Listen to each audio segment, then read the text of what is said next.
أعوذ بالله من الشيطان الرجيم. بسم الله الرحمن الرحيم.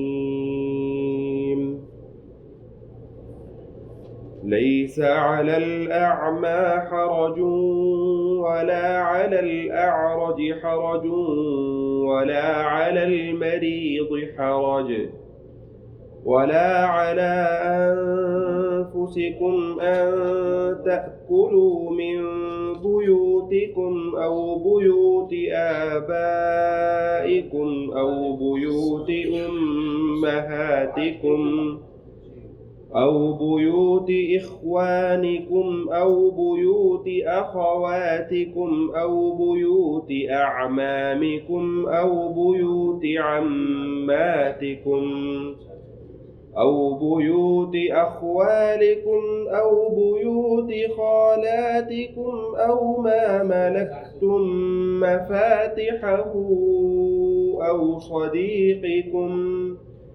ليس عليكم جناح أن تأكلوا جميعا أو أشتاتا، فإذا دخلتم بيوتا فسلموا على أنفسكم تحية من عند الله مباركة طيبة، كذلك يبين الله لكم الآيات لعلكم تعقلون. إنما المؤمنون الذين آمنوا بالله ورسوله وإذا كانوا معه على أمر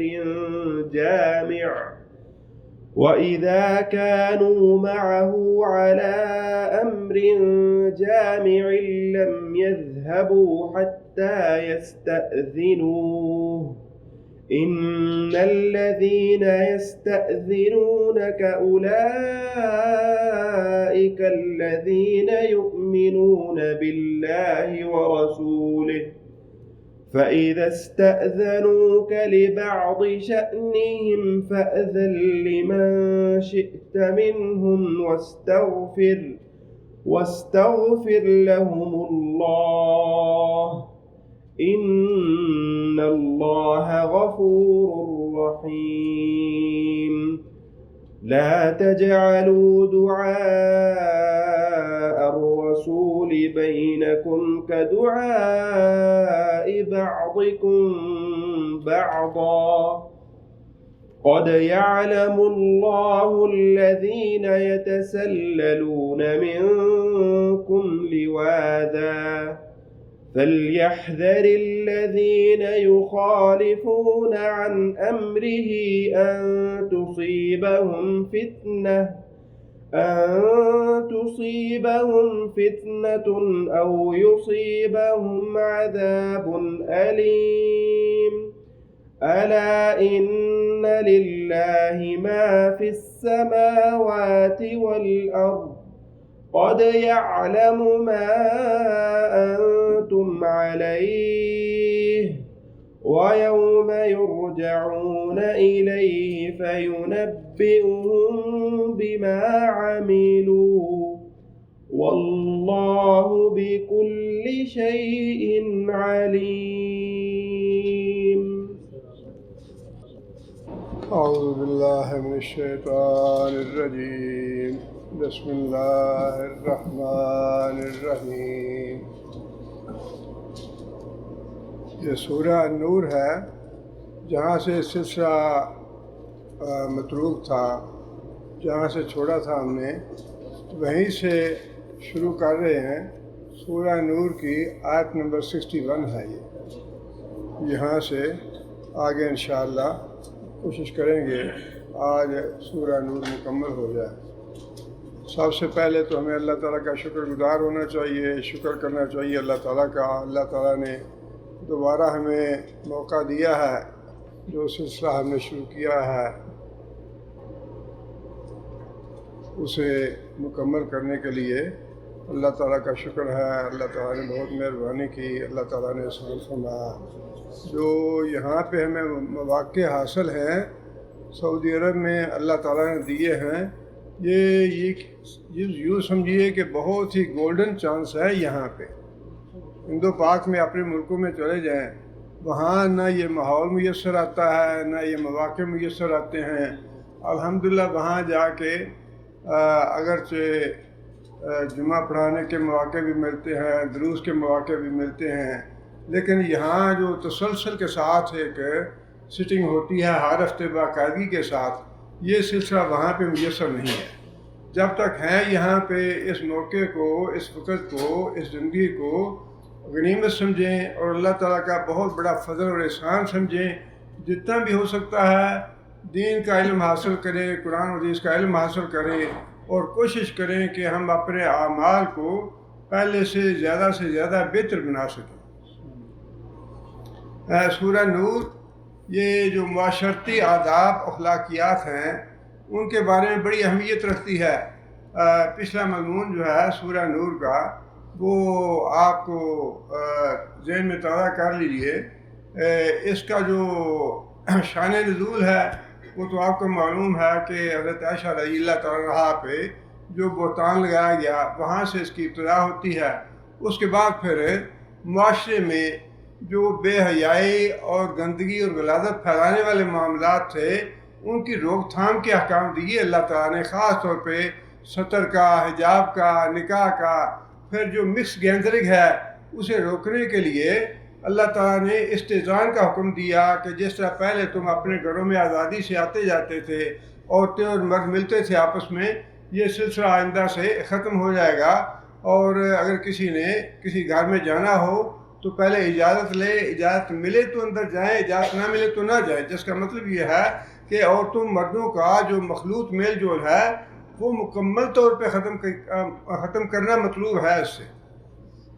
اور پھر اسی حوالے سے جب آدمی استئذان لے لیتا ہے، حاصل کر لیتا ہے، گھر میں اندر داخل ہونے کے لیے اجازت نامہ مل جاتا ہے، تو پھر اندر جانے کے بعد اور پھر اندر جانے کے بعد واپس آنے کے احکام ان کا ذکر کیا گیا ہے ان آیات میں۔ اگلی جو آیات ہیں خلاصہ ان کا یہی ہے کہ جب آپ کو اجازت مل گئی کسی گھر میں جانے کی، آپ اندر چلے گئے، اب کچھ تعلقات یا کچھ رشتہ داریاں اللہ تعالیٰ نے ایسے بتا دیے جن سے انسان بے تکلف ہو سکتا ہے۔ ہر ایک آدمی سے تعلق ایک جیسے نہیں ہوتے، بعض رشتہ داروں کے ساتھ تعلقات تکلف والے ہیں، بعض رشتہ داروں کے ساتھ تعلقات جو ہیں وہ بے تکلفی والے ہوتے ہیں۔ آدمی کسی گھر میں جاتا ہے، آدمی بے تکلف ہوتا ہے، اچھا بھائی لاؤ چائے بھائی پلاؤ مجھے، بھائی مجھے بھوک لگی ہے کھانے کے لیے کوئی چیز ہے تو دو۔ لیکن بعض گھروں میں جا کے ایسا نہیں کہہ سکتا آدمی، بعض گھروں میں آدمی کہہ لیتا ہے۔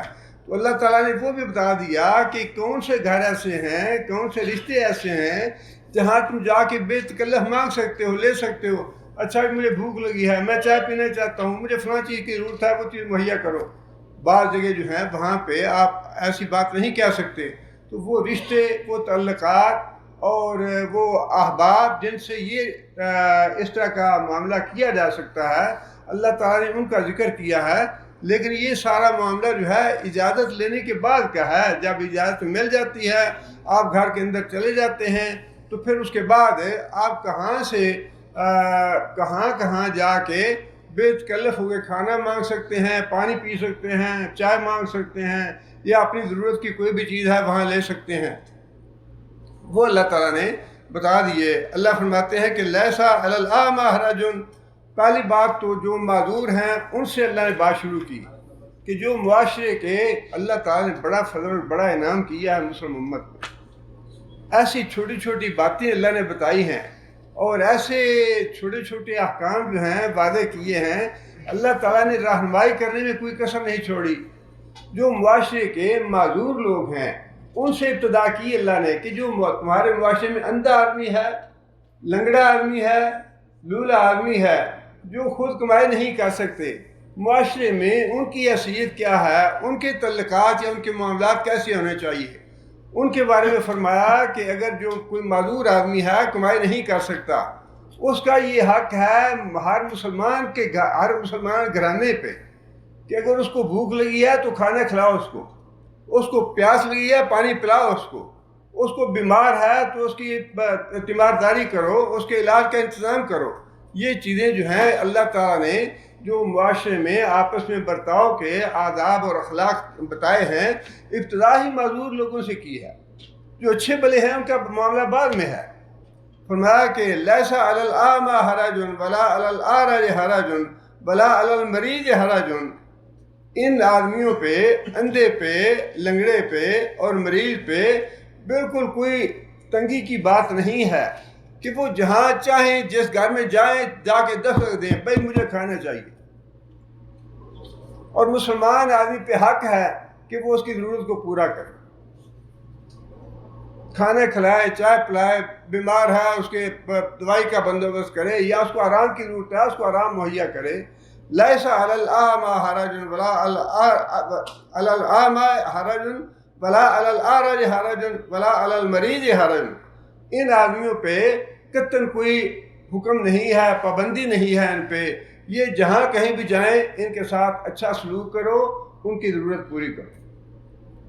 آگے فرمایا کہ ولا علی انفسکم، اور تمہاری اپنی ذات کے معاملے میں بھی کوئی تم پہ پابندی نہیں ہے، ان تاکلوا من بیوتکم، کہ تم اپنے گھروں سے کھانا کھاؤ۔ اپنے گھروں سے مراد یہ ہے، ایک تو گھر وہ ہے جو انسان کا اپنا ہے، ایک گھر وہ ہے جو اولاد کا ہے۔ اولاد بیاہی گئی اور اولاد نے اپنے گھر الگ بنا لیے، اب باپ جو ہے وہ اولاد کے گھر میں جاتا ہے، اس کو بھی اپنا گھر کہا ہے اللہ نے۔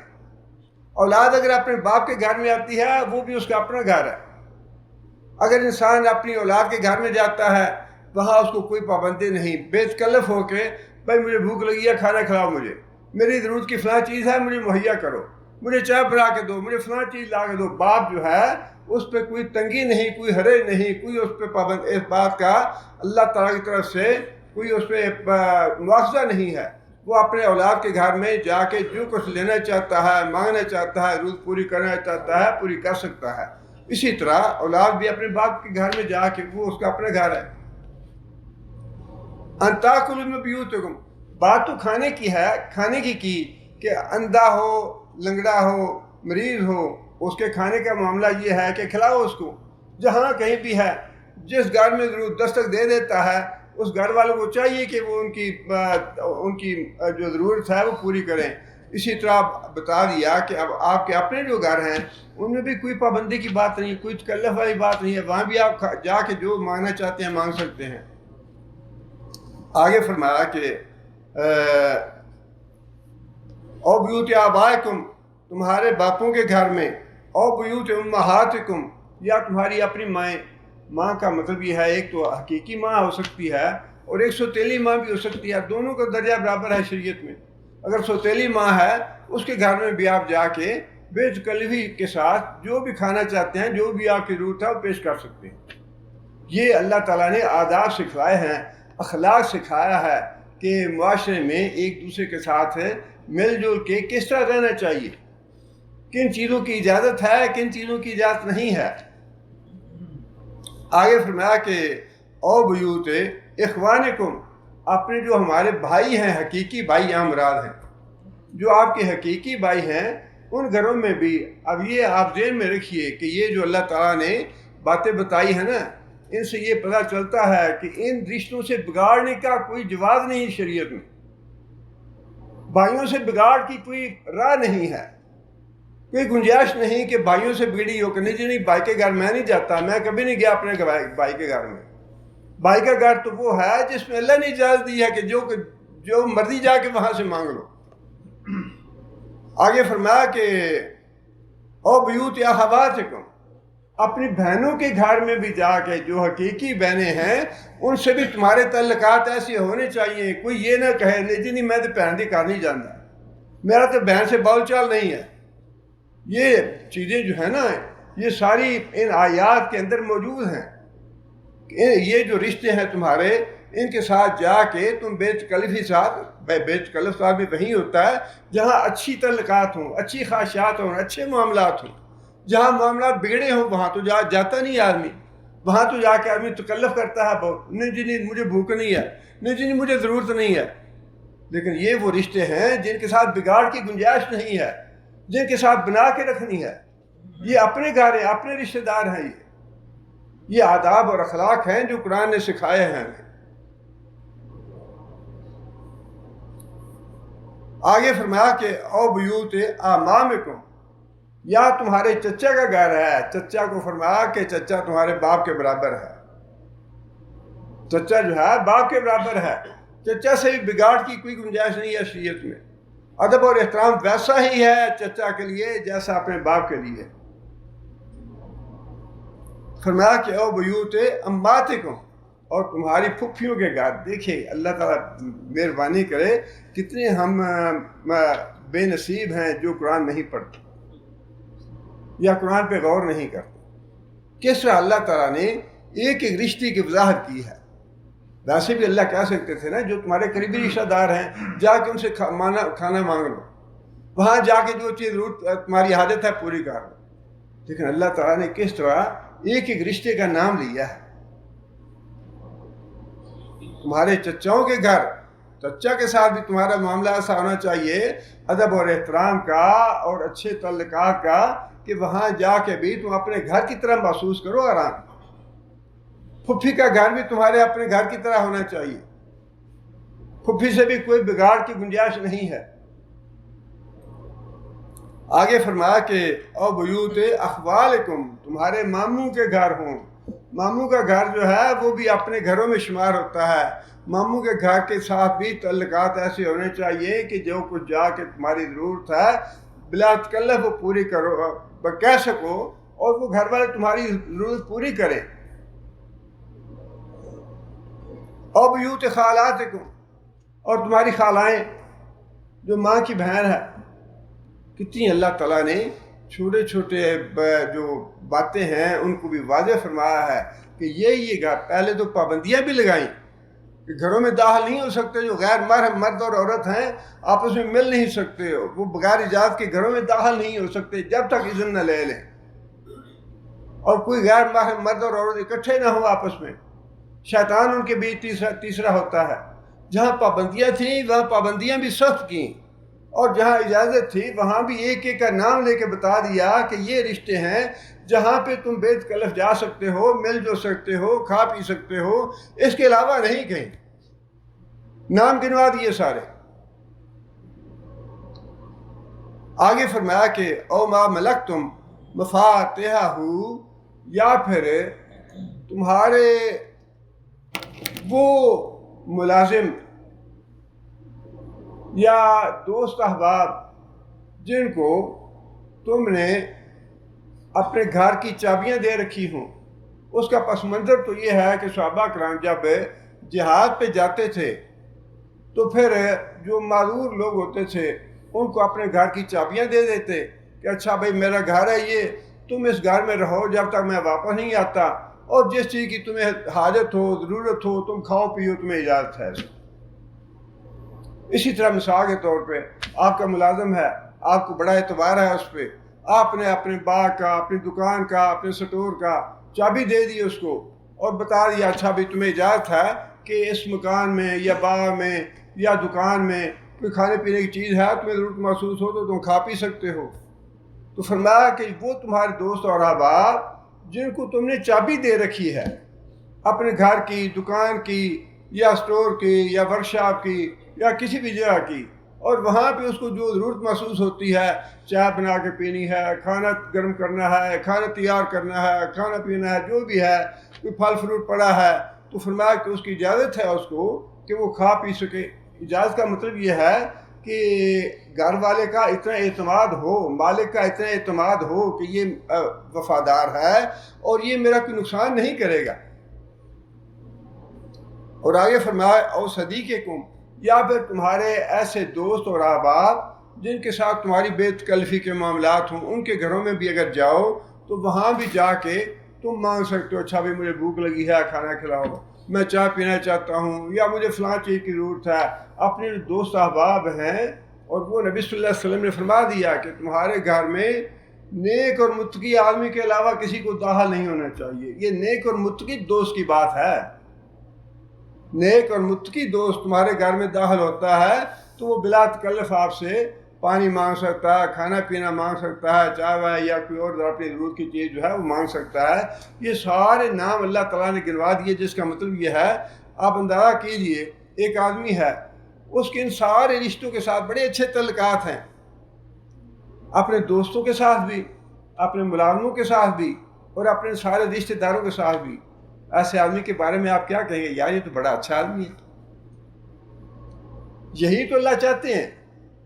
ان سارے رشتوں کے ساتھ تمہارے تعلقات اتنے ہونے چاہیے, اچھے تعلقات, اچھا برتاؤ, اچھا سلوک ہونا چاہیے ان لوگوں کے ساتھ, اپنے والدین کے ساتھ, اپنے ماموں کے ساتھ, اپنے چچا کے ساتھ, خالہ کے ساتھ, پھپھی کے ساتھ, اور جو دوسرے رشتے گنوا دیے ان سب کے ساتھ تمہارے اتنے اچھے تعلقات ہونے چاہیے زندگی میں کہ تمہارے مرنے کے بعد یاد کرے تمہیں. وہ بڑا اچھا آدمی تھا, سب کے ساتھ تعلقات تھے اس کے, سب کے ساتھ نیک سلوک کرتا تھا, سب کے ساتھ اچھے طریقے سے پیش آتا تھا. یہ نام گنوانے کا یہ بے مقصد نہیں گنوایا اللہ تعالیٰ نے.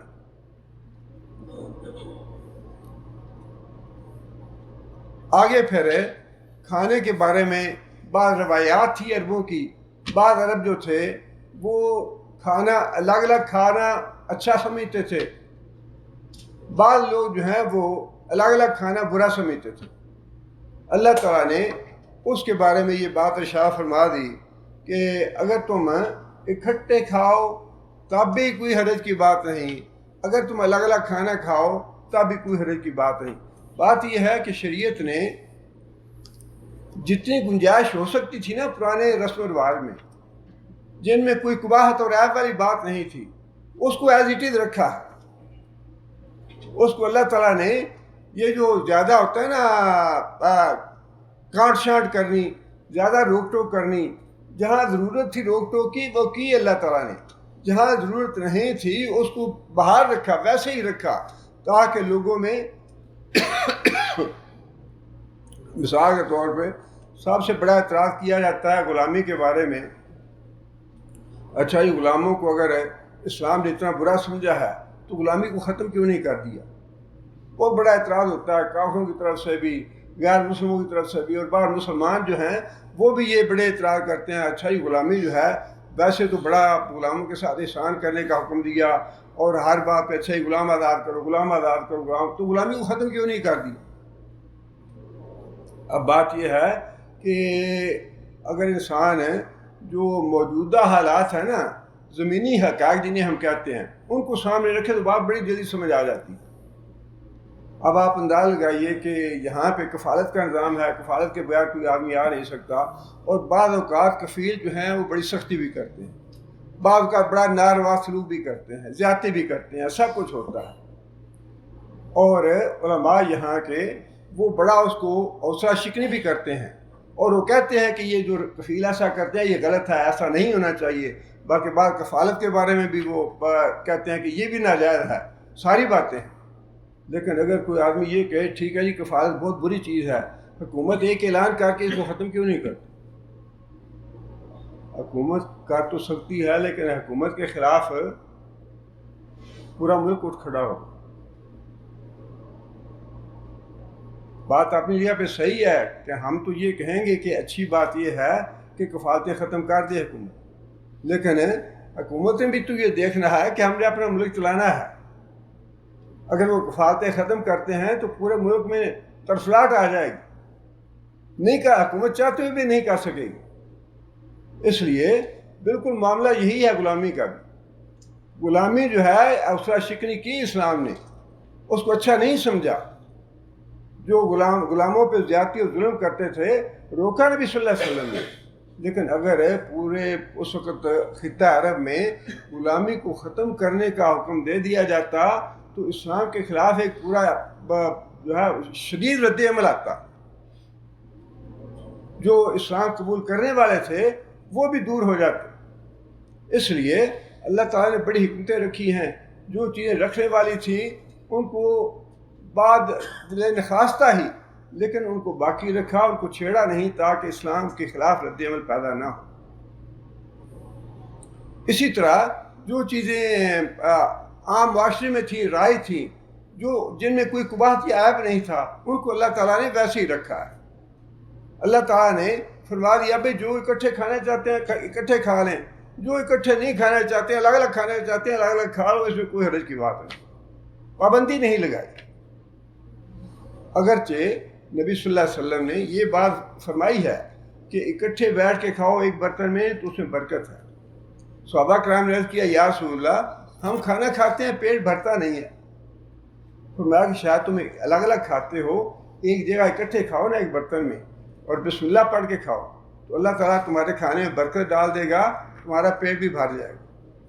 جس کا مطلب یہ ہے کہ فضیلت تو بتا دی کہ اکٹھا کھانے میں فضیلت تو ہے، لیکن اگر الگ الگ پلیٹوں میں الگ الگ بیٹھ کے کھایا جائے تو اس میں فرمایا کوئی حرج کی بات نہیں، پابندی نہیں ہے اس میں۔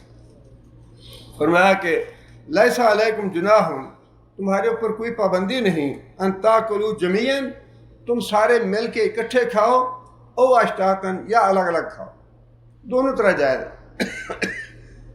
آگے فرمایا کہ فَإِذَا دَخَلْتُمْ بُيُوتًا فَسَلِّمُوا عَلَىٰ أَنفُسِكُمْ، فرمایا کہ جب تم کسی بھی گھر میں داخل ہو، فَسَلِّمُوا، تو گھر والوں کو سلام کہو، عَلَىٰ أَنفُسِكُمْ، ویسے عَلَىٰ أَنفُسِكُمْ کا مطلب یہ ہے اپنی جانوں پہ۔ جو بھی گھر میں مسلمان ہے وہ آپ کا اپنا ہے، وہ آپ کی اپنی، جس طرح اپنی جان آپ سمجھتے ہیں نا کہ اپنی جان محترم ہے، اپنی جان عزیز ہے، اپنی جان کی حفاظت کرنی ہے، ویسے ہی اللہ تعالیٰ نے ہر مومن جو ہے اس کو یہی کہا کہ یہ بھی تمہاری اپنی جان ہے۔ اپنے گھر جو ہیں وہ اپنے ماں باپ کے گھر یا اپنی اولاد کے گھر بھی ہو سکتے ہیں، اور جو مسلمانوں کے گھر ہیں ان کو بھی اپنے ہی گھر کہا ہے، وہ بھی اپنے ہی لوگ ہیں، اپنے ہی افراد ہیں۔ وہ بھی جب کسی گھر میں داخل ہو تو جو گھر کے افراد ہیں ان کو سب سے پہلے جا کے سلام کہو۔ فرمایا کہ تحیۃ من عند اللہ، یہ دعا ہے اللہ کی طرف سے جو تمہیں سکھائی گئی ہے، دعا ہے یہ اللہ کی طرف سے جو تمہیں عطا کی گئی ہے۔ بہت بڑی بات اللہ نے ارشاد فرما دی جب نبی صلی اللہ علیہ وسلم فرمایا کہ آدم علیہ السلام پیدا ہوئے تو آدم علیہ السلام کو اللہ تعالیٰ نے حکم دیا کہ آدم وہ فرشتے ہیں، جا کے ان کو السلام علیکم کہو، جا کے انہیں السلام علیکم کہو۔ مطلب یہ کہ پیدا ہونے کے بعد سب سے پہلی بات جو اللہ نے سکھائی آدم علیہ السلام کو السلام علیکم، فرمایا کہ جا کے فرشتوں کو السلام علیکم کہو۔ فرشتوں کو جا کے آدم علیہ السلام نے السلام علیکم کہا، جواب میں فرشتوں نے کہا کہ وعلیکم السلام، آپ پہ بھی سلامتی ہو۔ اللہ تعالیٰ نے ارشاد فرمایا کہ اے آدم یہی تمہاری اولاد کا تحیہ ہے۔ تحیہ کا مطلب ایک دوسرے کو دعا دینا، بہت بڑی دعا ہے یہ۔ السلام علیکم، تمہارے اوپر سلامتی ہو۔ اب یہ سلامتی جو ہے یہ واضح نہیں کیا سلامتی کس بات میں، ہر چیز میں سلامتی کی دعا ہے یہ۔ اللہ تمہارے ایمان میں سلامتی رکھے، تمہارے اعمال میں سلامتی رکھے، تمہاری زندگی میں سلامتی دے، تمہاری صحت میں سلامتی دے، تمہاری اولاد میں سلامتی دے، تمہارے گھر بار میں سلامتی دے، تمہارے مال میں سلامتی دے، تمہارے وقت میں سلامتی دے۔ جتنی بھی نعمتیں ہیں اللہ تعالیٰ کی، ان ساری نعمتوں میں اللہ تمہیں سلامتی عطا فرمائے، ان میں زوال نہ آئے، کبھی ان میں کمی نہ آئے، کبھی ان میں نقص پیدا نہ ہو۔ جو اللہ تعالیٰ نے تمہیں نعمتیں عطا فرمائی ہیں اللہ تعالیٰ تمہیں عطا فرمائی رکھے۔ کتنی بڑی دعا ہے یہ۔ اور پھر السلام جو ہے خود اللہ تعالیٰ کا اپنا نام بھی ہے۔ فرمایا کہ یہ دعا ہے من عند اللہ، اللہ تعالیٰ کی طرف سے جو تمہیں سکھائی گئی ہے، مبارکتاً، بڑی برکت والی دعا ہے یہ، بڑی برکت والی دعا ہے۔ برکت کا مطلب ہے اضافہ، کسی چیز میں اضافہ ہونا، صحابہ کرام جو تھے بار بار السلام علیکم کہتے تھے، راستہ بدل بدل کے، ادھر سے آئے تو السلام علیکم، بعض السلام علیکم کہنے کے لیے راستہ بدل لیتے۔ وہ صحابی کا بڑا واقعہ معروف ہے، نبی صلی اللہ علیہ وسلم نے حضرت سعد تھے یا کوئی اور صحابی تھے، نبی صلی اللہ علیہ وسلم گھر پہ جا کے السلام علیکم کہا، صحابی نے جواب نہیں دیا، نبی صلی اللہ علیہ وسلم نے دوبارہ السلام علیکم کہا، پھر بھی جواب نہیں دیا، تیسری دفعہ نبی صلی اللہ علیہ وسلم نے السلام علیکم فرمایا اور واپس جانے لگے تو صحابی بھاگا بھاگا آیا، یا رسول اللہ آپ تشریف لائیں۔ نبی صلی اللہ علیہ وسلم فرمایا کہ میں نے پہلے 3 دفعہ کہا، تم نے جواب کیوں نہیں دیا؟ یا رسول اللہ میری خواہش تھی آپ میرے لیے زیادہ سے زیادہ دعا کریں سلامتی کی، زیادہ سے زیادہ سلامتی کی دعا کریں۔ اور پھر نبی صلی اللہ علیہ وسلم نے ایک حدیث میں یہ بھی بات ارشاد فرمائی ہے، تم لوگ اس وقت تک مومن نہیں ہو سکتے جب تک ایمان نہیں لاتے، اور تم جب تک آپس میں محبت نہیں کرتے تم جنت میں نہیں جا سکتے، اور تم اس وقت تک محبت نہیں کرو گے جب تک تم ایک دوسرے کو سلام نہ کرو۔ محبت کرنے کا طریقہ میں تمہیں بتاتا ہوں، محبت کرنے کا طریقہ یہ ہے کہ کثرت کے ساتھ سلام کہا کرو، افشوا السلام وآتموا الطعام وصلوا الارحام وصلوا باللیل والناس نیام تدخلوا الجنت بسلام۔ پھیلاؤ سلام کو، کثرت کے ساتھ ایک دوسرے کو سلام کہا کرو، کھانا کھلاؤ، رات کو نماز پڑھو اور صلہ رحمی کرو، جنت میں داخل ہو جاؤ۔ فرمایا کہ بڑی برکت والی دعا ہے جو اللہ تعالیٰ نے سکھائی ہے، اور سلام نہ کرنا جو ہے نا یہ قیامت کی نشانیوں میں سے نشانی ہے۔ سلام نہ کرنا یہ قیامت کی نشانیوں میں دیکھیں نا، ایک بڑی دعا سے خیر سے انسان محروم ہو جائے، مسلمان بھائی کو ملے اور اس کے لیے دعا نہ کرے سلامتی کی، تو یہ محروم ہونے والی بات ہے۔ فرمایا کہ قیامت کے قریب حکم تو یہ ہے کہ آدمی ہر مسلمان بھائی کو سلام کرے، ہر مسلمان بھائی کو، خواہ اسے جان پہچان ہو یا نہ ہو، اور صرف جان پہچان کے آدمیوں کو سلام کہنا، باقی کو سلام نہ کہنا۔ فرمایا کہ یہ قیامت کی نشانی ہے، مطلب یہ ہے کہ بہت بڑا عیب ہے، یہ گناہ کی بات ہے، یہ ہر آتے جاتے مسلمان کو سلام کہنا چاہیے۔ اللہ تعالیٰ توفیق عطا فرمائے۔ مبارک طیبتاً، اور بڑا عمدہ ہے، پاکیزہ ہے، یعنی یہ طریقہ جو ہے، جتنے بھی اسلام کے طریقے ہیں سارے کے سارے پاکیزہ ہیں، اور اسلام تو اللہ تعالیٰ کا نام ہے جو پاک ہی پاک ہے، بہترین ہی بہترین ہے۔ ذالک یبین اللہ لکم الآیات، اللہ تعالیٰ اسی طرح اپنی آیتیں کھول کھول کے تمہارے سامنے بیان کرتے ہیں، لعلکم تعقلون، تاکہ تم سمجھ سے کام دو۔ مطلب یہ ہے کہ جو باتیں اللہ تعالیٰ ارشاد فرماتے ہیں نا، ان کو مات پڑھ کے گزر نہیں جانا چاہیے، بلکہ ان کے بارے میں سوچ بچار کرتے رہنا چاہیے، ذہن میں تازہ رکھنی چاہیے یہ باتیں۔ اللہ تعالیٰ نے اتنی تفصیل کے ساتھ یہ احکام کیوں دیے؟ آگے پھر اللہ تعالیٰ نے نبی صلی اللہ علیہ وسلم کے یہ سورہ نور جو ہے، جو لوگوں کے آپس کے تعلقات اور آپس کے معاملات ہیں معاشرتی، ان میں ایک دوسرے کے ساتھ کیسے رہنا چاہیے، کیسے معاملات ہونے چاہیے، وہ بتائے۔ اور آخر میں اللہ تعالیٰ نے نبی صلی اللہ علیہ وسلم کے جو آداب اور احترام ہے اس کے بارے میں بھی مسلمانوں کو آگاہ کیا ہے کہ نبی صلی اللہ علیہ وسلم کے ساتھ ہمارا معاملہ کیسا ہونا چاہیے۔ عام طور پہ جب ہم اخلاق کی بات کرتے ہیں اور ادب کی بات کرتے ہیں تو ہمارے ذہن میں فوراً یہ بات آتی ہے کہ اخلاقیات اور آداب جو ہیں مسلمانوں کے لوگوں کے آپس میں جو معاملات ہیں، اچھے معاملات، اسی کا نام اخلاق ہے، اسی کا نام ادب ہے۔ حالانکہ علماء نے لکھا ہے کہ یہ تیسرا درجہ ہے، آپس میں جو معاملات ہیں نا ان میں اچھے طریقے سے پیش آنا، اچھا سلوک ایک دوسرے سے کرنا، یہ تیسرے درجے میں ہے۔ سب سے پہلا درجہ یہ ہے آپ کا اللہ تعالیٰ کے ساتھ ادب کا معاملہ کیسا ہے، اللہ تعالیٰ کے ساتھ آپ کا اخلاق کیسا ہے۔ سب سے پہلی بات یہ ہے اللہ تعالیٰ کے ساتھ شرک کرنا اللہ تعالیٰ کی بہت زیادہ توہین اور بد اخلاقی کا معاملہ ہے اللہ کے ساتھ. جیسا کہ اللہ تعالیٰ نے خود فرمایا کہ یہ آدمی جو ہے مجھے گالی دیتا ہے جو میرے ساتھ شرک کرتا ہے. دوسرا درجہ یہ ہے کہ ایک مسلمان کا نبی صلی اللہ علیہ وسلم کے ساتھ اخلاق اور ادب کیسا. یہ بھی ادب اور اخلاق میں شامل ہے کہ نبی صلی اللہ علیہ وسلم کے ساتھ معاملات جو ہیں یا ادب اور احترام ہے نبی صلی اللہ علیہ وسلم کا یا جو حقوق ہیں نبی صلی اللہ علیہ وسلم کے وہ ہم کتنے پورے کر رہے ہیں. اگر یہ دونوں میں ادب اور اخلاق ہمارا نہیں ہے تو جو تیسرا درجہ ہے نا اس میں تو پھر بغیر مسلم سے اچھے ہیں.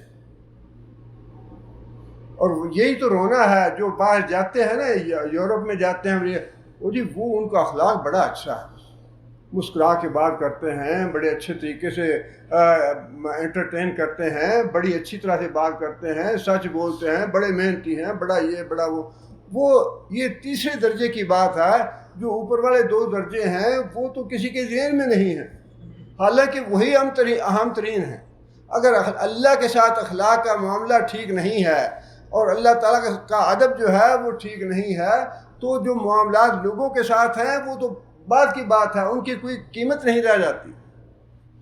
سب سے پہلا معاملہ یہ ہے کہ آپ کا اللہ کے ساتھ معاملہ, اللہ کے ساتھ اخلاق اور اللہ کا ادب کیسا کرتے ہیں. اور دوسرا درجے پہ نبی صلی اللہ علیہ وسلم کا معاملہ ہے کہ رسول اللہ صلی اللہ علیہ وسلم کے ساتھ ادب اور اخلاق کا معاملہ کیسا ہے. نبی صلی اللہ علیہ وسلم کے ادب اور احترام کے تقاضے ہم پورے کرتے ہیں یا نہیں کرتے. جو ہمارے اوپر حقوق عائد ہوتے ہیں نبی صلی اللہ علیہ وسلم کے وہ ہم پورے کرتے ہیں یا نہیں کرتے. اور اگلی آیات جو ہیں ان میں اللہ تعالیٰ نے یہی بات ہمیں بتائی ہے کہ نبی صلی اللہ علیہ وسلم کے ساتھ تمہارا معاملہ کیسا ہونا چاہیے, نبی صلی اللہ علیہ وسلم کا ادب اور احترام کیسا ہونا چاہیے, اور نبی صلی اللہ علیہ وسلم کے حقوق تمہارے اوپر کیسے ہیں. یہ باتیں اللہ تعالیٰ نے سورہ حجرات میں بھی ارشاد فرمائی ہیں اور اس کی ابتدا ہی نبی صلی اللہ علیہ وسلم کے حقوق سے کی گئی ہے, نبی صلی اللہ علیہ وسلم کا ادب اور احترام سکھانے سے کی گئی ہے. اور سورہ نور کے آخر میں بھی اللہ تعالیٰ نے نبی صلی اللہ علیہ وسلم کا ادب اور احترام کے بارے میں باتیں ارشاد فرمائی ہیں. اس کے بارے میں انشاءاللہ اگلے درس میں مکمل کریں گے اسے. اللہ تعالیٰ سے دعا ہے کہ جو کچھ کہا ہے اور سنا ہے اللہ تعالیٰ نے اس پہ عمل کرنے کی توفیق عطا فرمائے. سبحان ربک رب العزت عما یصفون والحمد للہ.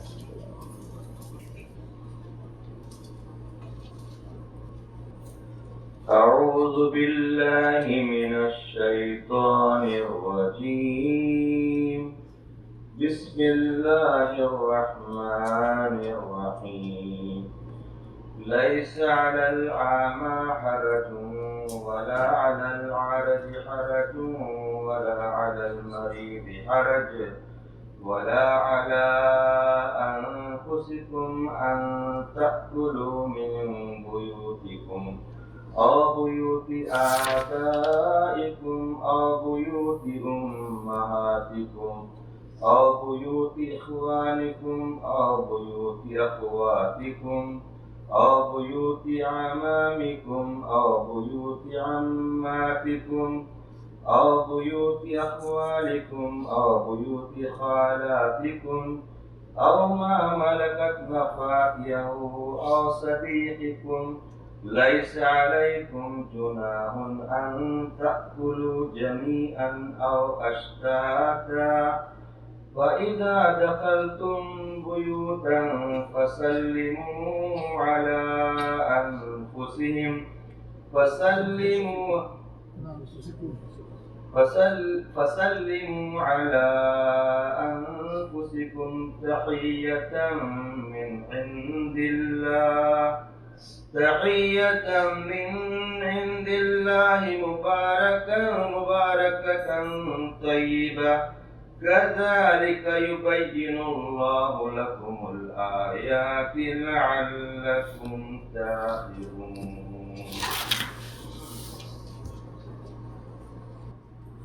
بسم الله الرحمن الرحيم. الحمد لله رب العالمين الرحمن الرحيم مالك يوم الدين.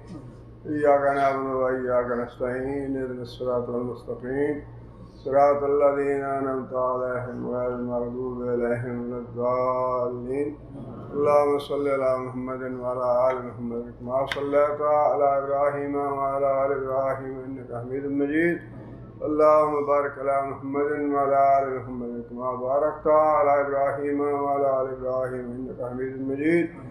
ربنا ظلمنا أنفسنا إن لم تغفر لنا وترحمنا لنكونن من الخاسرين. ربنا آتنا في الدنيا حسنة وفي الآخرة حسنة وقنا عذاب النار. ربنا هب لنا من أزواجنا وذرياتنا قرة أعين واجعلنا للمتقين إماما.